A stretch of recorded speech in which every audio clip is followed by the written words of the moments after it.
AJ, yung sinabi mo no, ang binabanggit ng mga senador, congressman na wala ng pork sa budget na ito. Pwede bang pakiklaro lang 'yon para lang natin mailinaw kung bakit natin kung ano dapat nating ituring dito sa mga lump sum appropriations ito actually, no?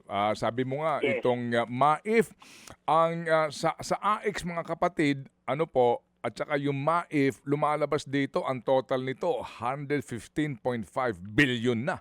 Oo. Ano ang turing natin dito? Well, magandang tanong po 'yan. Ang traditional po kasi na definition ng pork barrel ay nakatutok lamang sa legal na structure ng PIDA or yung Priority Development Assistance Fund na na-abolish dati, no? Ito po ay lump sum, discretionary at may mga post-enactment influence ng mga legislator at politiko. Pero para sa amin po, hindi lang dapat legalistic ang pagsusuri dito sa pork. Ano ba ang mas makabuluhang tanong? So, sino ba ang nagko-control sa pag-agos ng pondo, ng resources, at para kanino? So, yun yung mga kailangan tingnan. No? So, sa lenteng iyon, ang mga ayuda programs ay isang pork barrel na nagbago lang ng anyo.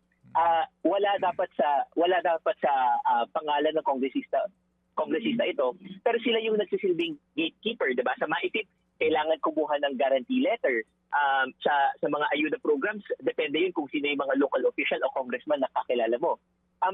Pangalawa, sa allocation mismo, sumusunod po ito sa political power.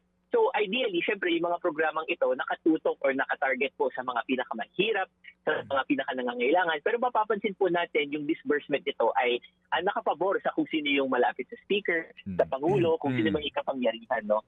At pangatlo, finally, ang layunin niya ay very particularistic, meaning hindi po universal ang serbisyo. So ganito po yung usapan dito sa medical assistance, di ba?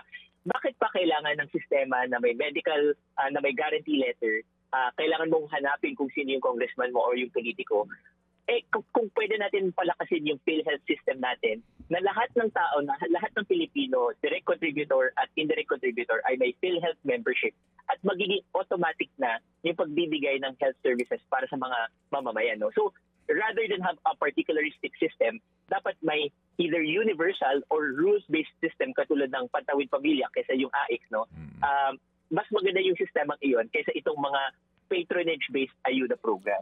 Mga kapatid, brothers and sisters, saan ka pa? Dito na tayo sa totoo. Dito na tayo sa True FM. Mga kapatid, mag-subscribe and follow po kayo sa social media accounts ng True Network PH. Yan po kami. Hanapin nyo lang True Network PH, Facebook, Instagram, YouTube, TikTok, and podcast. Mapa Apple or Spotify man yan, mahahanap nyo kami. Lahat ng mga napapanood at napapakinggan nyo po sa programa, nasa social media accounts namin yan. So, paano mga kapatid? See you sa social media!